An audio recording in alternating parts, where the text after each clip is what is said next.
সুপ্রিয় চাকরি প্রত্যাশী ভাই বোনেরা, আসসালামু আলাইকুম। কী অবস্থা, সবাই কেমন আছেন? তো দীর্ঘ প্রতীক্ষার পরে প্রাথমিক শিক্ষা অধিদপ্তরে সহকারী শিক্ষকের নিয়োগের সকল জেলা এবং সকল বিভাগের সার্কুলার প্রকাশিত কিন্তু হয়ে গেল। এটা কিন্তু দ্বিতীয় ধাপের। এই যে আপনারা দীর্ঘ অপেক্ষায় ছিলেন, ঢাকা ও চট্টগ্রাম বিভাগে কবে আমি এই সার্কুলারটি পাবো। অবশেষে ঢাকা ও চট্টগ্রাম বিভাগ সহ সকল বিভাগে সার্কুলার প্রকাশিত হয়েছে। তো এটি ঢাকা ও চট্টগ্রাম বিভাগে সর্বমোট 4166 জন লোক নিবে। আর এখানে প্রথম ধাপে দিয়েছিল রংপুর, বরিশাল, সিলেট, রাজশাহী, খুলনা ও ময়মনসিংহ বিভাগের সকল জেলা এবং উপজেলার যারা বাসিন্দা তারা। তো এখানে সর্বমোট 10,219 জন লোক নিবে প্রথম ধাপে, এবং দ্বিতীয় ধাপে নিবে 4166 জন। তো এই সার্কুলার বিষয়ে আমি আরও বিস্তারিত আলোচনা করব। আর অনলাইনে আবেদন করবেন, এটা কিন্তু অফিসিয়াল ওয়েবসাইট, আবেদন প্রসেস কিন্তু দেখাই দিব। সেজন্য ধৈর্য সহকারে ভিডিওটি শুরু থেকে শেষ পর্যন্ত দেখবেন, তাহলে আপনারা কীভাবে অনলাইনে আপনি ফোনে আবেদন করবেন কীভাবে এটা আপনি দেখে নিতে পারবেন। তো চলুন আমরা আবেদন বিষয়ে দেখাই দিব, তারপরে আমরা আবেদন প্রসেসটি বলে দিব। তো প্রাথমিক শিক্ষা অধিদপ্তরের এই যে সহকারী শিক্ষক নিয়োগ বিজ্ঞপ্তি, এখানে দ্বিতীয় যে সার্কুলার, এটা শূন্য পদের অস্থায়ী ভিত্তিতে থাকে লেখা, পরবর্তীতে 3 বছরের ভিতরে আপনার স্থায়ীকরণ করা হয়।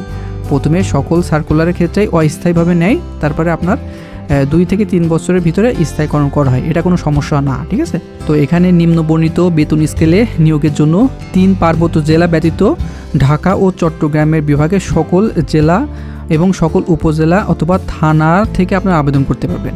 এটা কিন্তু সম্পূর্ণ অনলাইনে আবেদন করতে হবে। এই যে সহকারী শিক্ষক বেতন স্কেল 13তম গ্রেডের 11,000 থেকে 26,590 টাকা বেতনের চাকরি। তবে 2026 সালে যখন নতুন পে স্কেল আসবে, এখানে কিন্তু বেতন বৃদ্ধি পাবে। আপনার নিজ গ্রামে থেকে এই চাকরিটি করতে পারবেন। এর মতো সুযোগ সুবিধা অন্য চাকরিতে কিন্তু নাই। সেজন্য আপনার কাছে সুবর্ণ সুযোগ এসেছে, এটা কেউ মিস করবেন না। আপনার নির্ভুলভাবে আবেদন করে, অনলাইনে ভালো করে নির্ভুলভাবে আবেদন করে চাকরির জন্য প্রিপারেশন নেবেন, ঠিক আছে। তো এটি দ্বিতীয় ধাপে 4166 জন লোক নেবে। 30 নভেম্বর 2025 তারিখে প্রার্থীর ন্যূনতম ও সর্বোচ্চ বয়সসীমা এখানে 21 থেকে 32 বছরের ভিতরে থাকতে হবে। আপনার 32 বছর ওভার হলে কিন্তু আবেদন করতে পারবেন না। আর এখানে শিক্ষাগত যোগ্যতা কোনো শিক্ষিত বিশ্ববিদ্যালয় হইতে ন্যূনতম আপনার স্নাতক ডিগ্রি থাকতে হবে। তাছাড়া আপনারা যারা ডিগ্রি পাস করেছেন এখানে আবেদন করতে পারবেন।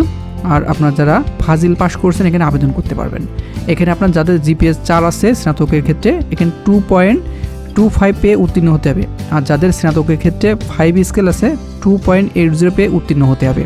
আর আপনার অবশ্যই এসএসসি এবং ইন্টারমিডিয়েটের ক্ষেত্রে সর্বনিম্ন 2.00 পেয়ে উত্তীর্ণ হতে হবে। 2 পয়েন্টের নিচে পাইলে কিন্তু আপনি আবেদন করতে পারবেন না। এখানে লিখে দিয়েছে শিক্ষা জীবনে কোনো স্তরের 3য় বিভাগ অথবা সমমানের জিপিএ পেলে আপনি আবেদন করতে পারবেন না।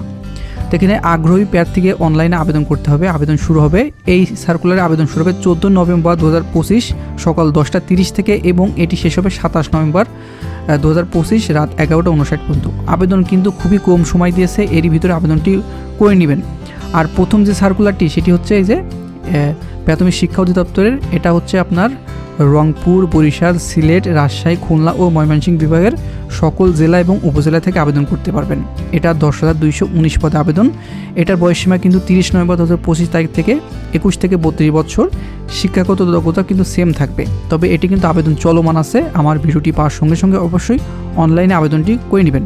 এটি 8 নভেম্বর 2025 সকাল 10:30 থেকে আবেদন শুরু হয়ে গিয়েছে, এবং এটি শেষ তারিখ কিন্তু 21 নভেম্বর 2025 11:59 পর্যন্ত। সেজন্য আপনারা যত সম্ভব দ্রুত আবেদন করে নেবেন, ঠিক আছে।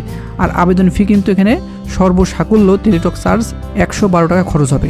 তো আমরা একটি এই যে প্রাইমারি সহকারী শিক্ষকের জন্য আমরা চূড়ান্ত একটি সাজেশন তৈরি করেছি। আপনারা চাইলে পিডিএফ মূল্য 100 টাকা নিতে পারবেন। বাংলা, ইংরেজি, গণিত এবং সাধারণ জ্ঞান সকল বিষয়। ওয়েবসাইট দেখতে পাচ্ছেন আমার এটা এখানে আপনারা গুগলে সার্চ দিবেন dpe.tele2.com.bd। সার্চ দেওয়ার পরে এই যে অফিসিয়াল ওয়েবসাইটটি পাবেন। দেখেন অনলাইন অ্যাপ্লিকেশন, এটা প্রথম ধাপ দেওয়া আছে। আপনার দ্বিতীয় ধাপে 14 তারিখ থেকে আবেদন শুরু হলে এখানে দ্বিতীয় ধাপের তা পাবেন, ঠিক আছে। তো এখানে আবেদন ফর্ম, এখানে ক্লিক করলে আপনার আবেদন ফর্মটি পেয়ে যাবেন। এখানে পোস্ট অ্যাভেলেবেল, ঠিক আছে। এখানে ক্লিক করে নেক্সট বাটনে ক্লিক করে দিবেন।